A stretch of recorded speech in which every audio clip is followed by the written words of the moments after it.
రాజు ఇందు దగ్గరికి వచ్చి, "ఈ దొంగ బంగారానికి మాకు ఎలాంటి సంబంధం లేదు. మా నగలు తాకట్టు పెట్టుకోవాలని చెప్పి మేము ఇక్కడికి వచ్చాము. అంతే తప్ప ఇలా దొంగతనాలు చేయటం మాకు అలవాటు లేదు" అని చెప్పేసైతే అంటూ ఉంటాడు. ఆ మాటలు విని అక్కడ ఉన్న రాజు వాళ్ళ ఫ్రెండ్ కూడా, "అవునమ్మా, మాకు ఇలాంటి అలవాట్లేమీ లేవు. అయినా ఇలాంటి దొంగ బంగారం అమ్మే చోట మా నగలు కూడా తాకట్టు పెట్టాలి అనుకోవటం లేదు. పద రాజు, పద, మనం వెళ్ళిపోదాం" అని చెప్పేసైతే రాజుని తీసుకొని అలా వెళ్ళిపోతూ ఉంటారు. ఇంతలో అక్కడ ఉన్న ఇందుకి స్వాతి ఫోన్ చేస్తూ ఉంటుంది. అది చూసి అక్కడ ఉన్న ఇందు అయితే, "మా చెల్లి ఫోన్ చేస్తుంది, వెళ్తున్నాను" అని చెప్పేసి అయితే బయటకు వస్తూ ఉంటుంది.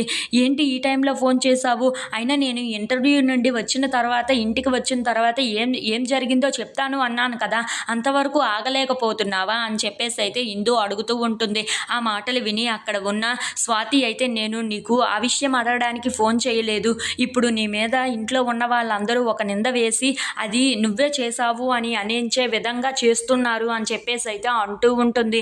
ఆ మాటలు విని అక్కడ ఉన్న ఇందు అయితే ఒక్కసారిగా షాక్ అయిపోయి, "ఏంటి, నువ్వేం మాట్లాడుతున్నావో అర్థం కావటం లేదు" అని చెప్పేసి అయితే అంటూ ఉంటుంది. ఇంతలో అక్కడ ఉన్న స్వాతి అయితే, "ఇంట్లో బంగారం ఏదో పోయిందంట, అది నువ్వే తీసావు అంటున్నారు" అని చెప్పేసి అయితే అంటూ ఉంటుంది. ఆ మాటలు విని అక్కడ ఉన్న ఇందు అయితే, "నేను బయటను ఉంటే ఆ బంగారం నేనెలా తీస్తాను" అని చెప్పేసి అయితే అడుగుతూ ఉంటుంది. ఆ మాటలు విని అక్కడ ఉన్న స్వాతి అయితే, "ఆ విషయమే మేము చెప్పినా సరే నమ్మటం లేదు. ఆ రేఖ ఆంటీ కూడా నువ్వే ఆ బంగారం దొంగలించి ఉండాలి, ఆ దొంగవి నువ్వేనని ఆవిడ కూడా ముద్ర వేసేసింది. ఇప్పుడు ఏం చెయ్యాలో అర్థం కావటం లేదు. వీళ్ళేదో పెద్ద ప్లానే వేసినట్లుగా ఉన్నారు" అని చెప్పేసి అయితే అంటూ ఉంటుంది. ఆ మాటలు విని అక్కడ ఉన్న ఇందు అయితే ఒక్కసారిగా షాక్ అయిపోతూ ఉంటుంది.